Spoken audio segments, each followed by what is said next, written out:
เรากำลังเดินหน้าสิไปทำการแสดงเขตเมืองฟูกูดแขวงเสียงขวางเนาะจริงงามฮะ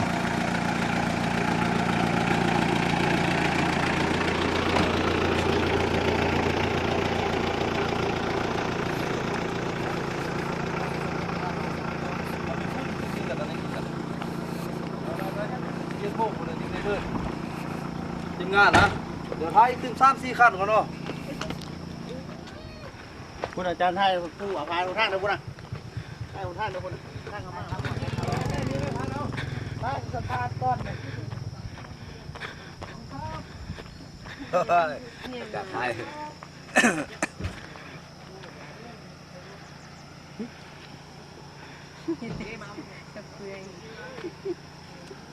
อากาศมะนาว อันนี้เป็นเส้นทางที่เราเดินทางมา มือน้ำหมอก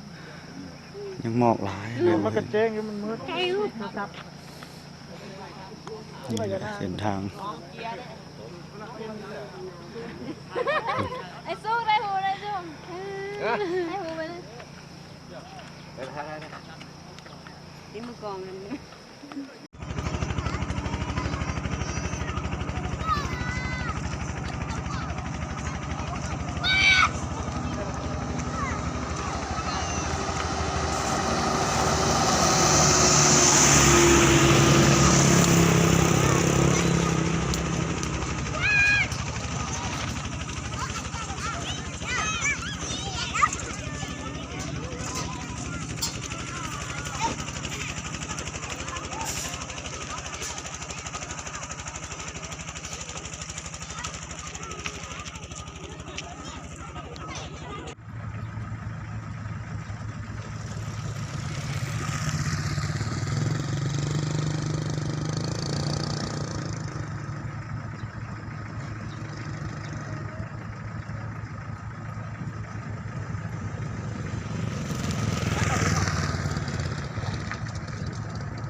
ถ้าเอาหิมะซะก่อน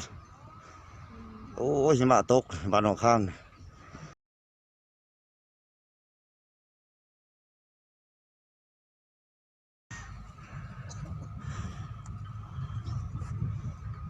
โอ้ตัว